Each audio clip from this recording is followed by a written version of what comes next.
প্রধান উপদেষ্টা মোহাম্মদ ইউনূসকে আমি বলবো যে আপনি সেনাবাহিনীকে ক্ষমতা দিয়েছেন যে শান্তি শৃঙ্খলা রক্ষা করার জন্য। এই সেনাবাহিনী চোখের সামনে রাতের অন্ধকারে দুইটা গাছের মধ্যে টাঙ্গাইয়া বাড়িতে 1.5 ঘন্টা বেরিয়েছে।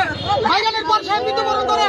এবং আমি একজন শিক্ষক, সহকারী শিক্ষক প্রাথমিক বিদ্যালয়, বারবার বলার পর তারা আমাকে গাছের সাথে বেঁধে রেখেছে 1.5 ঘন্টা গাছের সাথে বেঁধে রেখে তারা একা আমার শালাকে 1.5 ঘন্টা যাবত পিটাইছে।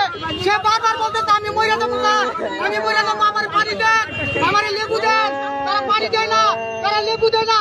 তাহলে আপনি যে শান্তি প্রতিষ্ঠা করবেন, আপনি যে শান্তি প্রতিষ্ঠার জন্য সেনাবাহিনীকে ক্ষমতা দিয়েছেন, এই সেনাবাহিনীর নমুনা আজকের এই লাট। আমরা সেনাবাহিনীর বিচার চাই, সেনাবাহিনী এই সমস্ত সেনাবাহিনীর উদ্ধার চাই। এবং যদি দেশের সেনাবাহিনীকে কন্ট্রোল না করতে পারেন, আপনি ক্ষমতা ছেড়ে দেন, আপনাকে এই দেশের যোগ্য, তারপরে আমরা করি না।